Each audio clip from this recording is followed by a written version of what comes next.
ഗൗരി പരിണയം. രചന ശ്രീലക്ഷ്മി പൊന്നു. അവതരണം ഷാഹുൽ മലയിൽ. എഡിറ്റിംഗ് ഷെരീജ് പൂനൂർ. നിർമ്മാണം PNR ക്രിയേഷൻസ്. കണ്ണുനീർ പെയ്തൊഴിഞ്ഞപ്പോൾ അവന് കുറച്ചൊരു ആശ്വാസം കിട്ടി. ഗൗരിയുടെ മടിയിൽ നിവർന്നു കിടന്ന് അവളുടെ ഉടുപ്പ് കൊണ്ട് തന്നെ അവൻ മുഖം തുടച്ചു. മരിച്ചത് ആൽബിയാണെന്നുള്ള DNA റിപ്പോർട്ട് വന്ന മുതൽ ആനിമ തളർന്നുപോയെന്ന് ലിസിമോൾ വിളിച്ചിരുന്നു. ഒരുപാട് കരഞ്ഞു. അവൾ വിശ്വസിച്ചിട്ടില്ല ഞാനാണിത് ചെയ്തതെന്ന്. മനസ്സാ കറങ്ങി പറഞ്ഞപ്പോൾ നിന്നെ കാണും തോന്നി. അതാ മതിലിയാടിയത്. കലിപ്പനുമരുടനായി ചെകുത്താൻ കരയുന്നത് ആരും കാണാന്ന് കരുതി. അവൻ്റെ വാക്കുകൾ പറയിടത്തും സങ്കടം കൊണ്ട് ഇടറിയിരുന്നു. ഗൗരി തലകുനിഞ്ഞ് അവൻ്റെ നെറ്റിയിൽ ചുംബിച്ചു. പിന്നെ അവൻ്റെ ചുണ്ടുകളിലേക്ക് അമർത്തി ചുംബിച്ചു. കവിളിൽ അവളുടെ കവിളുകൾ ചേർത്തുരസി. എന്നിലെ പ്രണയം തരട്ടെ ഈ ദേവന്, സങ്കടങ്ങൾ മാറ്റാം, നേരുന്ന മനസ്സിനൊരു മരുന്ന് തരട്ടെ. അവളുടെ പ്രണയഭാവം കണ്ട് വീരഭദ്രൻ അത്ഭുതത്തോടെ അവളെ നോക്കി. അവൻ്റെ അസ്വസ്ഥമായ മനസ്സിനെ തണുപ്പിക്കാനാണ് തന്നെ അവളിലേക്ക് ക്ഷണിക്കുന്നതെന്ന് അവന് മനസ്സിലായി. അവൻ്റെ ചുണ്ടിൽ വിരിഞ്ഞ പുഞ്ചിരി കണ്ട് ഗൗരി നാണത്തോടെ മുഖം മറച്ചു. അവളുടെ കൈകളെ പുഞ്ചിരിയോടെ പിടിച്ചു മാറ്റി അവളുടെ കഴുത്തിലൂടെ കൈ ചുറ്റി തൻ്റെ മുഖത്തേക്ക് അടുപ്പിച്ച് അവളുടെ സുന്ദരമായ ചുണ്ടുകൾ അവൻ കവർന്നെടുത്തു. ചുംബനത്തിൻ്റെ ആലസ്യത്തിൽ തളർന്ന ഗൗരിയെ അവൻ കട്ടിലേക്ക് കിടത്തി. ഉയർന്നു വന്ന വികാരങ്ങൾ അവരെ കീഴടക്കിയപ്പോൾ വീരഭദ്രൻ ഗൗരിയിലേക്ക് പടർന്നു കയറി. പരസ്പരം പ്രണയിക്കുമ്പോൾ വേദനകൾ കുറച്ചു നേരത്തേക്കെങ്കിലും മറന്നിരുന്നു. രാവിലെ മുറ്റത്തെ ബഹളം കേട്ടാണ് ഗൗരി താഴേക്ക് വന്നത്. പുറത്തേക്ക് ഇറങ്ങിയപ്പോൾ കണ്ടു വാതിലിന് മുമ്പിലായി രൗദ്രഭാവത്തിൽ നിൽക്കുന്ന ചെകുത്താനെ. പ്രവീണും സുമിത്രയും അടുത്ത് തന്നെ ദേഷ്യത്തിൽ നിൽക്കുന്നുണ്ട്. ഡീ ഗൗരി, നീ എന്നെ ഡിവോഴ്സ് ചെയ്യാൻ പോകാനാണോടി ഒരുങ്ങിക്കിട്ടി റെഡിയായി നിൽക്കുന്നത്? ഗൗരി കുറ്റബോധത്തോടെ തലകുനിച്ചു. അപ്പുറത്തെ വീട്ടിൽ നിന്ന് സരോജിനിയമ്മയും കാർത്തുവും വിഷ്ണുവും മഹേന്ദ്രനും രേണുകയും ഒക്കെ പുറത്തുനിന്ന് ആകുലതയോടെ നോക്കുന്നുണ്ട്. ഗൗരി പറയടി, ഞാൻ നിന്നോടാ ചോദിക്കുന്നത്. വീരഭദ്രൻ, താൻ മര്യാദക്ക് പോകുന്നുണ്ടോ? എൻ്റെ അനിയത്തെ നീ ദ്രോഹിച്ചെന്നിട്ടും ഞാൻ നിന്നെ വെറുതെ വിട്ടത് ഞാനിതുവരെ തെറ്റായി നടന്നുകൊണ്ടാ. പക്ഷെ ഇനി ഇവളുടെ ജീവിതം നശിപ്പിക്കാൻ ഞാൻ ആരെയും സമ്മതിക്കില്ല. പ്രവീണിന്റെ വാക്കുകൾ കേട്ട് വീരഭദ്രൻ സംശയത്തിൽ മുഖം ചുളിച്ചു. ഗൗരി അതേ സംശയത്തിൽ വീരഭദ്രനെ നോക്കി. അല്ലെങ്കിലും എനിക്ക് വേണ്ടത് എന്റെ പെങ്ങളെ, അവളെ എനിക്ക് മടുത്തു. വീരഭദ്രൻ പറഞ്ഞു കേട്ട് ഗൗരി ദേഷ്യത്തിൽ മുഖം കൂർപ്പിച്ച് അവനെ നോക്കി കണ്ണുരുട്ടി. അവൾ നോക്കുന്നുണ്ട്. വീരഭദ്രൻ അബദ്ധം പറ്റിയതുപോലെ പേടിച്ച് അടുത്തു പറയാമെന്ന് മറന്നിരുന്നു. വലിയ ചെകുത്താനാണെന്ന് പറഞ്ഞിട്ട് കണ്ടില്ലേ കാർത്തു? ഭാര്യ കണ്ണുരുട്ടിയപ്പോൾ പേടിച്ചിരിക്കുന്നു. ബാക്കി ഡയലോഗ് പോലും ആൾ മറന്നു തോന്നുന്നു. വിഷ്ണു കളിയാക്കിയത് കേട്ട് കാർത്തു അവനെ ശാസനയോടെ നോക്കി. സുമിത്രയും പ്രവീണും ദേഷ്യത്തിൽ പരസ്പരം നോക്കി. വാവേ, ഇനി നിനക്ക് വേണ്ടവിന് ഇവൻ കെട്ടിയ താലി പൊട്ടിച്ച് അവന്റെ മുഖത്തേക്ക് എറിഞ്ഞു കൊടുക്കുക. പ്രവീൺ ആക്രോശിച്ചുകൊണ്ട് പറഞ്ഞു കേട്ട് ഗൗരി പരിഭ്രമത്തിൽ വീരഭദ്രനെ നോക്കി. വീരഭദ്രനും ആ കേട്ട് ഞെട്ടി നിൽക്കുകയാണ്. നിനക്ക് പൊട്ടിക്കാൻ പറ്റില്ലെങ്കിൽ ഞാൻ പൊട്ടിച്ചവന്റെ മുഖത്തേക്ക് എറിഞ്ഞു കൊടുക്കാം. പ്രവീൺ വാക്കിംഗ് സ്റ്റിക്കിൽ അവിടെ അടുത്തേക്ക് ധൃതിയിൽ നടന്നു. ഗൗരി താലിൽ മുറുകെ പിടിച്ചുകൊണ്ട് പുറകിലേക്ക് നടന്നു. ആൾ വേദനയോടെ രക്ഷപ്പെടാനായി വീരഭദ്രന്റെ മുഖത്തേക്ക് നോക്കി. കാര്യങ്ങൾ കൈവിട്ടു പോയെന്ന് അവനും മനസ്സിലായി. പ്രവീൺ ഗൗരിയുടെ കൈയിൽ പിടിച്ച് അടുത്തേക്ക് വലിച്ചുകൊണ്ട് അവളുടെ കഴുത്തിൽ കിടക്കുന്ന മാലിൽ പിടുത്തമിട്ടു. പ്രവീണിന്റെ കൈകൾ അത് പൊട്ടിക്കും മുമ്പേ തന്നെ ചെകുത്താന്റെ ചവിട്ടിൽ അവൻ ദൂരേക്ക് തെറിച്ചിരുന്നു. ഒരു നിമിഷം എല്ലാവരും തരിച്ചു നിന്നു. ചെകുത്താന്റെ രൗദ്രഭാവം കണ്ട് സുമിത്ര നടുങ്ങി. അവർ ഓടിച്ചെന്ന് പ്രവീണിനെ താങ്ങി എഴുന്നേൽപ്പിച്ചു. നെറ്റി പൊട്ടി ഒഴുകി വരുന്ന ചോര തുടച്ചു മാറ്റി അവൻ ഗൗരിയെ നോക്കി പുഞ്ചിരിച്ചു. വീരഭദ്രൻ ഗൗരി അത് കണ്ട് സംശയത്തോടെ പരസ്പരം നോക്കി. പ്രവീൺ ചിരിയോടെ ഗൗരിയെ ചേർത്ത് പിടിച്ചിരിക്കുന്ന വീരഭദ്രന്റെ അടുത്തേക്ക് ചെറിയ മുടന്തലോടെ നടന്നു. ഇടറി വീഴാൻ പോയ പ്രവീണിനെ സുമിത്ര താങ്ങി നിർത്തി. തങ്ങളുടെ മുമ്പിൽ പുഞ്ചിരിയോടെ നിൽക്കുന്ന പ്രവീണിനെ രണ്ടുപേരും സംശയഭാവത്തിൽ നോക്കി നിന്നു. അത് മനസ്സിലാക്കിയതുപോലെ പ്രവീൺ ചിരിച്ചുകൊണ്ട് വീരഭദ്രന്റെ കൈകൾ പിടിച്ചു. ഇന്നലെ രാത്രി ഗൗരിയുടെ മുറിയിൽ നീ ഉണ്ടായിരുന്നത് ഞങ്ങൾ അറിഞ്ഞിരുന്നു. നിങ്ങൾ പരസ്പരം സ്നേഹിക്കുന്നതിൽ ഏറ്റവും അധികം സന്തോഷിക്കുന്നത് ഞാനും അമ്മിയോ. വീരഭദ്ര, എൻ്റെ വാവയ്ക്ക് നീ തന്നെയാണ് അനുയോജ്യമായ നല്ല വാദി. നിങ്ങളുടെ കള്ളത്തിനും പൊളിക്കാനല്ലേ ഞാൻ താലി പിടിച്ചത്. എനിക്കറിയാം താലിയുടെ വില അറിയുന്നൊരു ഭർത്താവും അത് കണ്ടു നിൽക്കില്ലെന്ന്. പ്രവീൺ, നീ നാടകം കളിക്കുന്നതാണോ? വീരഭദ്രന്റെ ഗൗരവത്തിലുള്ള ചോദ്യം കേട്ട് പ്രവീൺ പൊട്ടിച്ചിരിച്ചു. പ്രവീണിന്റെ പെരുമാറ്റം കണ്ട് വീരഭദ്രൻ ദേഷ്യം വരുന്നുണ്ടായിരുന്നു. പ്രവീൺ ചിരി നിർത്തി ഭിത്തിയിലേക്ക് ചാരിയിരുന്നു. കാലുകൾ നിവർത്തുമ്പോൾ വേദന കൊണ്ട് അവന്റെ മുഖം ചുളിഞ്ഞു. നിനക്ക് എന്താ അറിയേണ്ട വീരഭദ്ര? ആൽബിക്കുന്ന ആരാണെന്നോ? പറയാം. അവൻ ചുമരിലേക്ക് തല ചാരി വെച്ച് ശ്വാസം വലിച്ചു വിട്ടു. ചവിട്ടിന്റെ ആഘാതത്തിൽ അവന്റെ ശരീരം ആവശ്യത കൊണ്ട് വിറച്ചിരുന്നു. ഞാനാണ് ആൽബിയെ കൊന്നത്. വീരഭദ്ര ആൽബിയെ കാണാൻ പോയതിനു ശേഷം ഞാൻ അവനെ കണ്ടിരുന്നു. നിങ്ങളുടെ ജീവിതത്തിൽ ഇനി ഇടപെടരുന്ന അവന് താക്കീത് നൽകിയിട്ടും അവനതനുസരിച്ചില്ല. എൻ്റെ ആളുകൾ വിട്ട് അവനെ ഞാൻ കൊല്ലിച്ചു. പിന്നെ തെളിവിട്ടാതിരിക്കാൻ ഞാൻ പെട്രോൾ ഒഴിച്ച് കത്തിച്ച് ആരമാക്കി.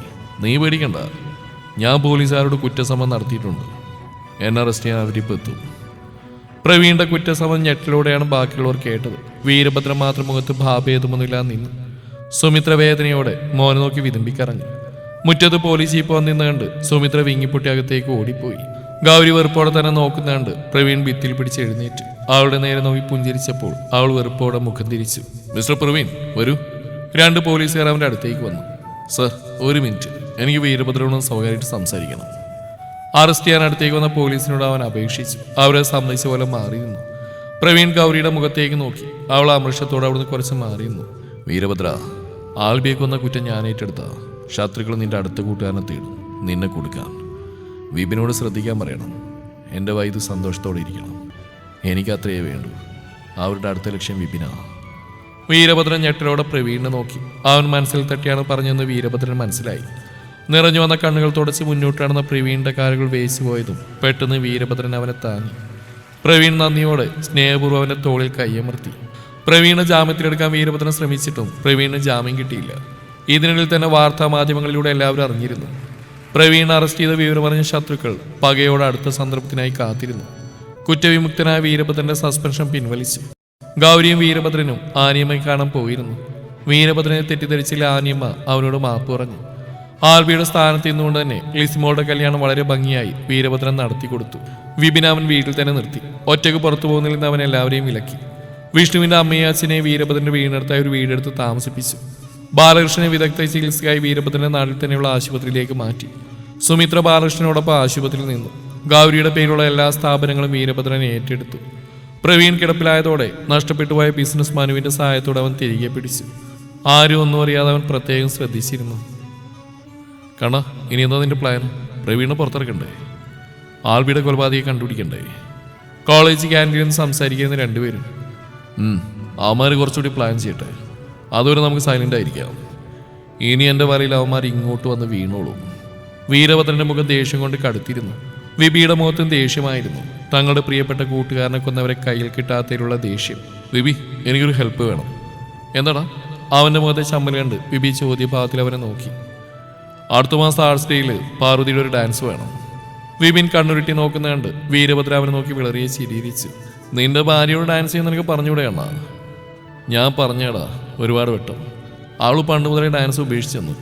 പണ്ട് അവളെ പഠിപ്പിക്കാൻ വന്ന ഡാൻസ് ടീച്ചറെ പ്രവീൺ ഉപദ്രവിച്ചെന്നു. അവർ ആത്മഹത്യക്ക് ശ്രമിച്ചു വന്നു. അതിനുശേഷം അവൾ കളിച്ചിട്ടില്ലെന്നൊക്കെയാണ് പറയുന്നത്. പിന്നെ ഇനി ചോദിക്കില്ലെന്ന് അവൾ സത്യം ചെയ്തു വാങ്ങി. നീ എന്തിനതൊക്കെ സത്യം ചെയ്തു കൊടുക്കുന്നത്? അത് രാത്രി ഒരു പ്രത്യേക സാഹചര്യത്തിൽ ഒരു ദുർബല നിമിഷത്തിൽ സത്യം ചെയ്തു പോയി. മനസ്സിലായി. അതിനൊന്നും കുറവില്ല. നോക്കട്ടെ, എന്തെങ്കിലും തറവിൽ കാണിക്കണം. വൈദ്യുമായിട്ടൊന്ന് ആലോചിക്കട്ടെ. എന്ത് കാണിച്ചിട്ടായാലും കുഴപ്പമില്ല. അവളെ നീ ഒന്ന് സമ്മതിപ്പിക്കണം. വീരഭദ്രന് ദയനീയമായ മുഖം കണ്ട് വിപിക്ക് ചിരി വന്നു. കോളേജിൽ കുറച്ച് ദിവസം ലീവായതുകൊണ്ട് ഗൗരിയും വിഷ്ണുവും തകർത്ത നോട്ടെഴുത്തായിരുന്നു. ആയില്യ അവരെ ഇടയ്ക്കിടെ നോക്കി നെടുവീർപ്പെട്ടു. ഇനി ഗൗരി എങ്ങാനും റാങ്ക് വാങ്ങുമോ എന്നോർത്തായിരുന്നു ആയില്യയുടെ ടെൻഷൻ. അത് മനസ്സിലായതുപോലെ ഗൗരി ഇടയ്ക്കിടെ ബുക്കിൽ നിന്ന് തല ഉയർത്തി പേന നെറ്റിയിൽ തട്ടി ആലോചിച്ച് എഴുതുന്ന പോലെയൊക്കെ കാണിക്കും.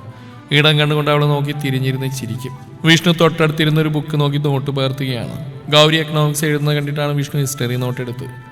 ഇത് പൂർത്തിയാക്കൽ ഗൗരി കൊടുത്തിട്ട് എക്കണോമിക്സ് വാങ്ങി എഴുതാമെന്ന ചിന്തയിലായിരുന്നു അവനും. കാരണം എക്കണോമിക്സ് പഠിപ്പിക്കുന്ന നമ്മുടെ ചെകുത്താനാണ്. നോട്ട് പൂർത്തിയാക്കിയില്ലെങ്കിൽ ഉറപ്പായും പുറത്താക്കും. ഗൗരി, നീ എഴുതി കഴിഞ്ഞോ? എങ്കിതാ ഞാൻ എഴുതട്ടെ. വിഷ്ണു എഴുതി തീർത്തിട്ട് ഗൗരിയുടെ നേർക്ക് കൈ നീട്ടി. അത് ഞാൻ എഴുതിയില്ല. അവളിരുന്ന് പരിങ്ങുന്നാണ്ട് വിഷ്ണു സംശയത്തിൽ അവളുടെ നോട്ട് പിടിച്ച് വാങ്ങി നോക്കി. ഡി, നീ എന്നടി വരച്ചു വെച്ചിരിക്കുന്നത്? ഇത് ബോബിയുടെ മുഖമല്ലേ? വിഷ്ണു വായും തുറന്ന് മുന്നിലിരിക്കുന്ന ബോബി നോക്കി. അവൻ കൂട്ടുകാരോടൊപ്പം ചിരിച്ച് സംസാരിച്ചിരിക്കുകയാണ്. നീ എന്തിനാണ് ഇവന്റെ പടം വരച്ചു വെച്ചിരിക്കുന്നത്? അത് എക്കണോമിക്സ് നോട്ടില്. അത് വെച്ചു നീ നോക്കിക്കേ. അവനെ കാണാൻ ഇഷ്ക് ബാസിലെ രുദ്രനെ പോലെ ഇല്ലേ? ഞാനൊരു കാർത്തിനോട് പറഞ്ഞിട്ട് അവൾ സമ്മതിക്കുന്നില്ല.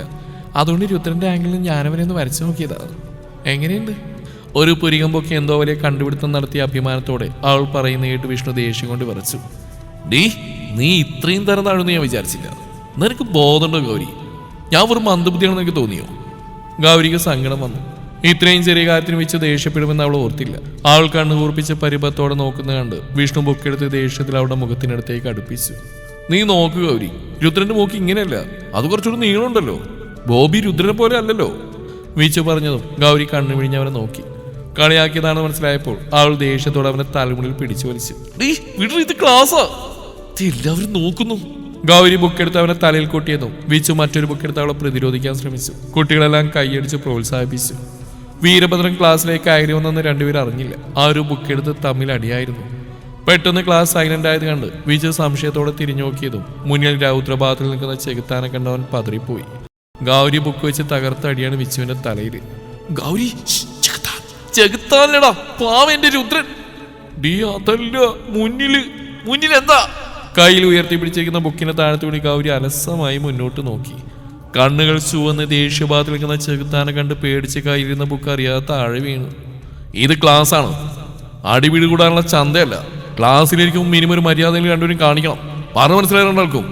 ഓക്കെ സർ, രണ്ടുപേരും ഒരുമിച്ച് മറുപടി പറഞ്ഞു. ഇന്ന് ടെസ്റ്റ് പറഞ്ഞിരുന്നല്ലേ? ടെസ്റ്റിനുള്ള ക്വസ്റ്റ്യൻ നോട്ട് ചെയ്തിട്ട് ആൻസർ ചെയ്തു. 15 മിനിറ്റ് ടൈം തരും, അതിനുള്ളിൽ കംപ്ലീറ്റ് ചെയ്യണം. ഗൗരി ധൃതിയിൽ തറയിൽ കിടന്ന ബുക്ക് എടുത്തു. വിഷ്ണു ഗൗരിയുടെ തൊട്ടടുത്ത സീറ്റിലേക്ക് മാറിയിരുന്നു.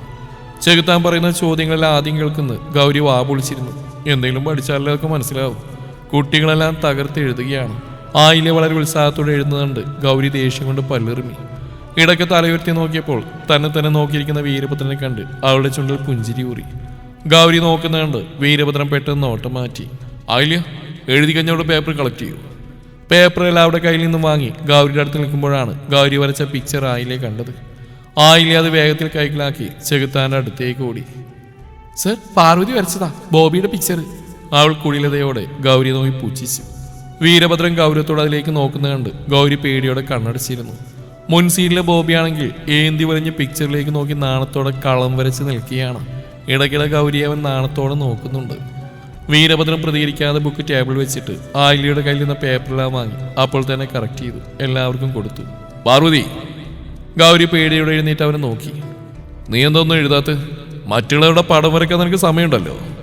ഗൗരി ഒന്നും മിണ്ടാതെ തലവിനിച്ച് നിൽക്കുന്നുണ്ട്. വീരഭദ്രൻ ദേഷ്യം കൂടി. പഠിക്കാൻ വൈകി മേലാലിന്റെ ക്ലാസ്സിലേക്കത്. Get out. ഗൗരിക്ക് സങ്കടവും ദേഷ്യവും തോന്നി.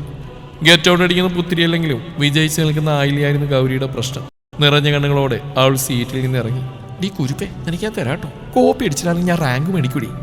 ആയിലയുടെ കാതിൽ പറഞ്ഞിട്ട് ആളെ നോക്കിയൊന്ന് പുച്ഛിച്ചുകൊണ്ട് ഗൗരി പുറത്തേക്ക് ഇറങ്ങി. വൈകുന്നേരം തിരിച്ചു പോകുമ്പോഴും ഗൗരി ഗൗരവത്തിൽ തന്നെയായിരുന്നു.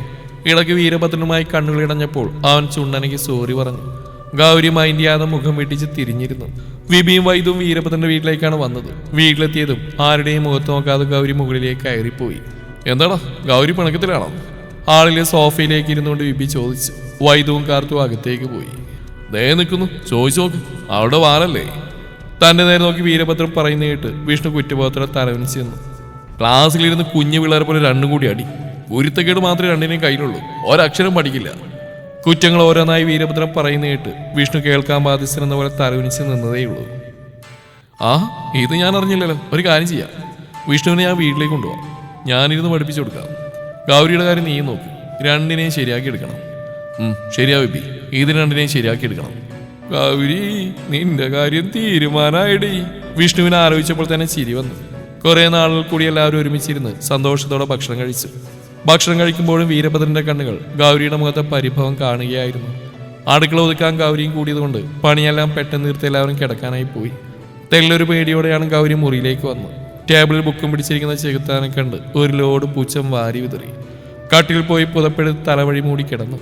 പാറൂസേ, അവന്റെ തേനൂർന്ന വിളി കേട്ട് പുതപ്പ് മാറ്റി തല ഒരൽപ്പം ഉയർത്തി ഗൗരി അവനെ നോക്കി. നീ എന്തോ ആയില്ലോട് വാങ്ങുന്നു വെല്ലുവിളിച്ചിരുന്നല്ലോ. ഇനിയിപ്പോ രാത്രിയായില്ലേ, നേരം വിളിക്കട്ടെ, ഏതെങ്കിലും കടയിൽ കിട്ടുമോ നോക്കാം. ഏയ് പാർവതി, പരമേശ്വരന്റെ പ്രിയപത്നി, നിന്റെ പ്രാണനാഥനോട് പിണക്കമാണോ? അയ്യടാ, എന്നെ ഒലിപ്പേര്. രാത്രി നാളത്തിൽ ഡയലോഗും പഠിച്ചു വന്നിരിക്കാം. മനുഷ്യനെ മെനക്കെടുത്ത കാമദേവൻ. ദേവി പ്ലീസ്, ഇത്രയും ഗ്ലാമറുള്ള ചുള്ളനായ ഞാനുള്ളപ്പോ മര്യാദക്ക് മീശ പോലും മുളക്കാത്ത ആ ബോബിയുടെ പടം വരച്ച പിന്നെ എനിക്ക് ദേഷ്യമില്ലേ? ഗൗരി കാട്ടിൽ എഴുന്നേറ്റിരുന്നു. ഞാൻ വരയ്ക്കും, എനിക്ക് ഇഷ്ടമുള്ള പടം വരയ്ക്കും. ക്ലാസ്സിൽ ആ കൂയിലോടൊക്കെ എന്താ സ്നേഹം. ആയില്ല, ബുക്ക് എടുത്തിട്ട് വാ. ആയില്ല, പേപ്പർ കളക്ട് ചെയ്യും. ഞാനിതൊന്നും ശ്രദ്ധിക്കുന്നില്ലെന്ന് കരുതിയല്ലേ. ചെകുത്താനെന്ന് കേട്ട് ദേഷ്യം വരാൻ തുടങ്ങി. അവന്റെ മുഖം കടുത്തു. പാർവതി, ആയില്യന്റെ സ്റ്റുഡൻ്റ് ആണ്, ബ്രില്യൻ്റായി പഠിക്കുന്നൊരു കുട്ടി. നിനക്ക് അസൂയ. ഗൗരിക്ക് ദേഷ്യം സങ്കടമൊക്കെ തികട്ടി വന്നു. ശരിയാ, ഞാൻ പഠിക്കില്ല, മന്ദബുദ്ധിയാ. പിന്നെ എന്തിനാ എന്നെ കെട്ടിയത്? ബുദ്ധിയുള്ളവരെ കണ്ടുപിടിച്ച് കെട്ടിക്കൂടായിരുന്നോ? പെട്ടെന്ന് ചെകുത്താൻ എഴുന്നേറ്റ് അവിടെ അടുത്തേക്ക് വന്നു. ഇനി പറഞ്ഞിട്ട് കാര്യമില്ല, കെട്ടിപ്പോയില്ലേ, അതുകൊണ്ട് നിന്നെ ഇനി പഠിപ്പിച്ചിട്ടേ കാര്യമുള്ളൂ. വാരിയുടെ ചുണ്ടൂർപ്പിച്ച് പരിവഹിച്ചെന്ന ഗൗരിയെ അവൻ ചേറിൽ കൊണ്ടിരുത്തി. വീരഭദ്ര ഇന്ന് ടെസ്റ്റ് നടത്തിയ ചോദ്യമെടുത്ത് അതിൻ്റെ ഉത്തരങ്ങളെല്ലാം ബുക്ക് നോക്കി അവൾ എഴുതിച്ചു. തെറ്റുന്നതിനൊക്കെ നല്ല പിച്ചും കൊടുത്തു. മഹാദേവ, ഈ ചെകുത്താൻ്റെ കയ്യിൽ നിന്ന് എങ്ങനെയൊന്ന് രക്ഷപ്പെടുന്നു? എനിക്ക് ബുക്ക് അലർജിയാണെന്ന് ഈ മനുഷ്യനെ അറിയില്ലേ? ഐഡിയ, ഇയാളുടെ ഉള്ളിലെ കാമദേവനെ ഇളക്കി വിടാം. പണിയാവൂ, നോക്കാം, കാത്തിരിക്കാം. ഈ കഥയുടെ ബാക്കി ഭാഗം നാളെ ഇതേ സമയം.